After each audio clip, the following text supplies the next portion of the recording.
جس آیت کریمہ کو میں نے تلاوت کیا، خدا قرآن کریم میں ارشاد فرما رہا ہے، سورہ نور آیت نمبر 55 فرماتا ہے، بسم اللہ الرحمن الرحیم، وعد اللہ الذین آمنوا منکم وعملوا الصالحات لیستخلفنہم فی الارض کما استخلف الذین من قبلہم، کہ بے شک اللہ نے ان سے وعدہ کیا جو ایمان لائے اور اعمال صالح کیے، نیک عمل کیے، اللہ نے ان سے وعدہ کیا ہے کہ وہ انہیں زمین میں خلافت دے گا، جیسے پچھلوں کو خلافت دی اللہ نے، کما استخلف الذین من قبلہم، جیسے پچھلوں کو خلیفہ بنایا۔ تو لہذا پتہ چلا قرآن سے کہ خلیفہ اللہ بناتا ہے۔ اللہ کی طرف سے جو منصب دیے گئے زمانے میں، ان سب منصب پہ بیٹھنے والوں کا چناؤ صرف اور صرف اللہ ہی کرتا ہے۔ جتنے منصب اللہ نے بنائے، ان تمام منصب پر فائز کرنے کے لیے اللہ نے کسی نہ کسی کو چنا، چنتا اللہ ہے، یہ بات ذہن میں رہے۔ جسے اللہ چنے زمانے پر واجب ہے کہ اسے تسلیم کرے، اور جسے لوگ بنائے، آپ کو پتہ ہے نا پچھلے جمعہ جو گفتگو گزری ہماری، کہ جب لوگوں کا بنایا ہوا خلیفہ مسلط ہوا جب زمانے پر مسلمانوں پر، تو کیا ہوا؟ قتل و غارت ہوا اسلام کے اندر۔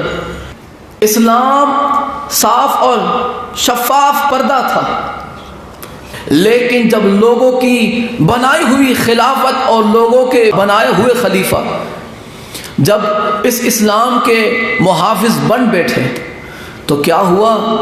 اس اسلام کے سفید صاف ستھرے پردے میں ایک سیاہ دھبا لگ گیا، ایک کالا دھبا، کلنک جس کو بولتے ہیں، کہ یہ اسلام کے نام پہ کلنک ہے، یہ مسلمانوں کے نام پہ کلنک ہے، اور یہ آج تک وہ چھینٹے اڑتے ہیں اسلام کے دامن میں کہ اسلام کوئی امن کا مذہب ہے۔ پڑھو اپنی کتابیں، وہ کہتے ہیں جو اعتراض کرتے ہیں اسلام پہ، وہ کہتے ہیں کتابیں پڑھو، مسلمانوں نے مسلمانوں کو قتل کیا۔ یہ کون تھے؟ قتل و غارت گری کرنے والے۔ یہ مسلمانوں پہ کون تھے ٹوٹ پڑنے والے؟ یہ کون تھے جو رسول اللہ کا جنازہ چھوڑ کے چلے گئے؟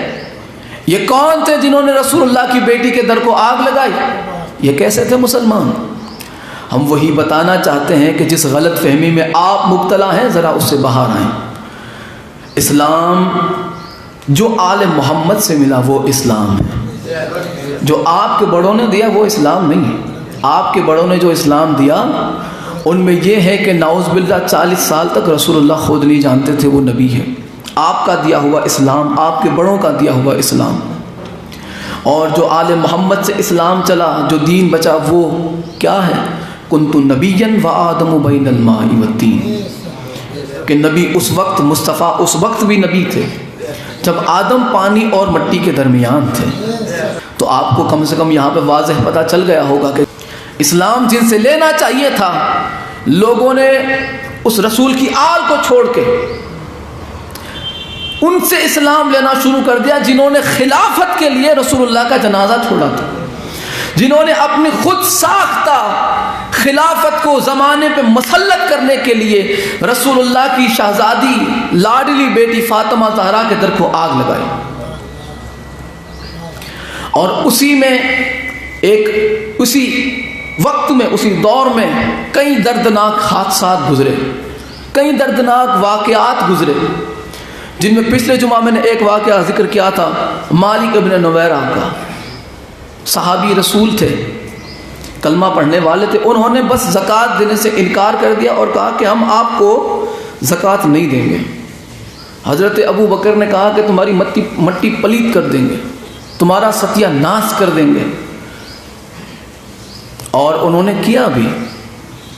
مالک ابن نویرہ، حالانکہ گواہی دی گئی آپ کے بارے میں کہ یہ مسلمان تھے، انہوں نے اذانیں پڑھی، نمازیں پڑھی، انہوں نے خود اقرار کیا کہ ہاں ہم مسلمان ہیں، ہم زکوٰۃ نہیں دیں گے، لیکن تمہیں۔ انہوں نے زکوٰۃ کیوں نہیں دی تھی؟ اس لیے کہ وہ مولا علی کو خلیفہ مانتے تھے۔ حجۃ الوداع میں 1.25 لاکھ سے 1.5 لاکھ کا مجمع جو صحابہ کا تھا کہ میرے بعد کیسے تم اپنی زندگی گزارو گے، کیسے تم ہدایت پاؤ گے؟ تو سرکار نے یہی سب کچھ بتایا تھا، ہدایت کن سے لینی ہے۔ انہوں نے کہا کہ ہم تو انہیں خلیفہ ہی نہیں مانتے، ہم تو مولا علی کو مانتے، لہٰذا انہیں قتل کر دیا گیا۔ اور اتنا ہی نہیں، خالد بن ولید کو بھیجا، خالد بن ولید کو بھیجا کہ جاؤ جا کے ان کا ستیہ ناش کرو، اگر وہ دعوت کو قبول نہ کرے۔ انہیں لگا تھا کہ وہ مرتد ہو گئے، تو لہٰذا انہیں کہا کہ جاؤ جا کے پوچھو کیا بات ہے۔ وہ گئے، انہوں نے خالد بن ولید کو مالک ابن نویرہ کی زوجہ پسند آ گئی، اور پھر پچھلے جمعہ آپ نے سنا کہ وہ کیا پھر انہوں نے ان کے ساتھ سلوک کیا۔ اتنا ہی نہیں، مالک ابن نویرہ کو قتل کرنے کے بعد پتہ ہے کیا ہوا ان کے جسم کے ساتھ؟ مالک ابن نویرہ کو شہید کرنے کے بعد، قتل کرنے کے بعد کیا کیا گیا آپ کے جسم کے ساتھ؟ آپ کے جسم کے ساتھ کیا کیا گیا؟ دیکھیں، اب یہاں پہ میں اہل سنت کی پھر کتاب پیش کرنے لگا ہوں، تاریخ طبری جلد دوم حصہ دوم اور صفحہ نمبر 80 پر۔ یہ اہل سنت کے عالم ہیں اور یہ امام مانے جاتے ہیں، معتبر مانے جاتے ہیں۔ لکھتے ہیں کہ سوید سے مروی ہے کہ مالک بن نویرہ کے بہت ہی گھنے بال تھے، اور سپاہیوں نے ان کے سروں کو جوڑ کر ان پر دیگیں رکھ دی۔ بات سمجھے آپ، مالک ابن نویرہ اور آپ کے ساتھیوں کا سر کاٹ کر، یہ اتنے بھوکے تھے، خالد ابن ولید اور ان کے ساتھی اتنے بھوکے تھے یہ لوگ کہ انہوں نے کیا کیا کہ دیگ کے نیچے اینٹ کی جگہ پہ شہداء کے سر رکھے۔ مالک ابن نویرہ صحابی رسول علیہ السلام کا سر کاٹ کے، آپ کا اور آپ کے ساتھیوں کا سر کاٹ کر دیگوں کے نیچے اینٹ کی جگہ پہ صحابہ کا سر رکھا۔ کس نے؟ مسلمانوں کے ہیرو خالد ابن ولید نے۔ یہ کردار تھا ان کا، مسلمانوں کے ہیرو نے، جنہیں یہ ہیرو مانتے، کتابیں لکھی، فلم بنتی ان کے اوپر۔